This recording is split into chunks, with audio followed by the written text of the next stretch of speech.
After taking a 2.5 hour train ride from Vienna, we arrived in Budapest. The trip didn't start off well, and it didn't end well, but everything in between was fire. This was our $100 hotel for the night. We had a couple bad experiences, so I'm not showing them no love. Y'all can ask about it in the comments and I'll respond to you. The reason why this trip didn't start off well was 100% my fault. Budapest doesn't have Uber, and I didn't check ahead of time, so when we arrived at the train station, we were stuck. There were taxis posted up outside and they were charging like $40 to drive us like 15 minutes. Bro, I was so sick. Just make sure you download the app Bolt ahead of time because it's so much cheaper. The House of Terror was once a headquarters for pro-Nazi Hungarians. Victims who were mostly Jewish were tortured and executed here. It's currently a museum that serves as a memorial for the atrocities that the victims endured. Right down the street is Hero Square.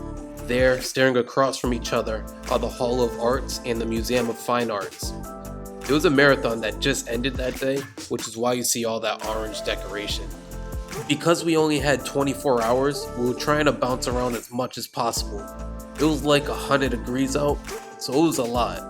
We finally made it to the Shoes on the Danube, which is a memorial for those who were murdered. From about October 1944 to April 1945, the pro-Nazi Hungarians lined up about 20,000 Jews along the Danube and executed them, dumping them in the river. But before being shot, they were ordered to take their shoes off because shoes were valuable and could be resold. Now that's just too much negativity to start the vlog, so let me just switch the tone a little bit. A couple famous people of Hungarian descent are Drew Barrymore, Jamie Lee Curtis, and Joe Namath. Two famous people born in Budapest are Houdini and billionaire George Soros. We didn't get to interact with any of the locals, so I couldn't gauge how friendly the people are. We felt 100% safe and nobody gave us any problems. The city definitely had an Eastern European vibe to it, with old historical buildings and a bit of modern ones too. I like this city a lot because it kind of reminded me of my time in Bucharest, Romania. We started to get hungry, and Kim found this spot called For Sale Pub. The food was solid. I got some pork dish that cost like $7 and the beer was like $2. I guess this spot's popular because you can write a note and stick it on the wall for memory. I happened to write down the next winning Powerball numbers, so go check it out. Oh brother, this guy stinks! Right across the street is the indoor market, similar to the one I showed y'all in my Berlin video. This one wasn't as good and there wasn't AC, but they still had a lot of things to offer.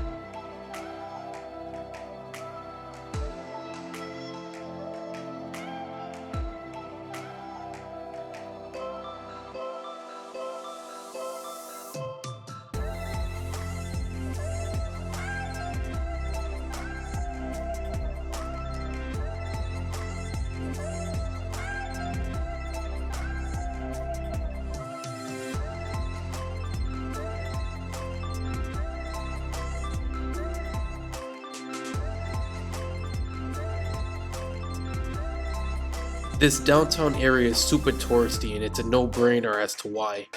This part of the city didn't look real and I was so hyped to be here.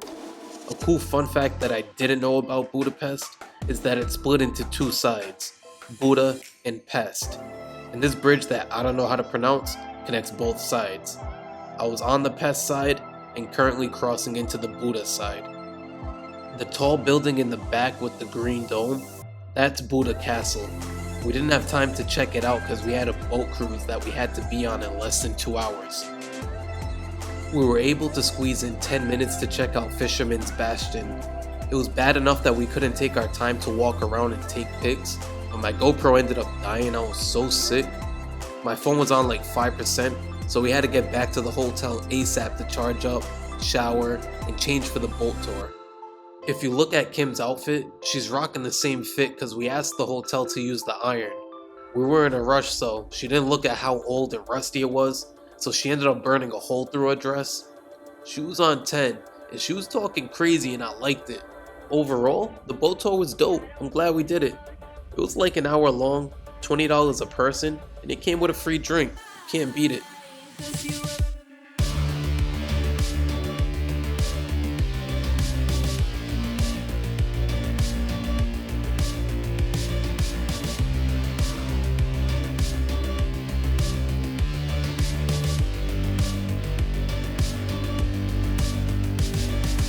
tried to hit up a rooftop spot to get some food, but it was already packed.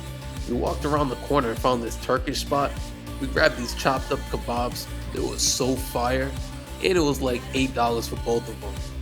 After the kebabs, we hit up this popular ruins bar. There's several of these bars in abandoned warehouses throughout the city, but this one's the best one.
I wish we had at least 2 more days in Budapest because we missed out on a lot.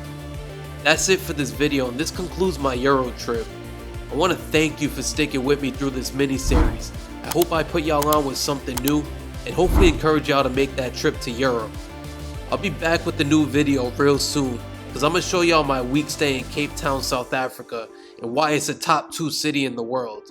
I appreciate y'all so much. Y'all be easy.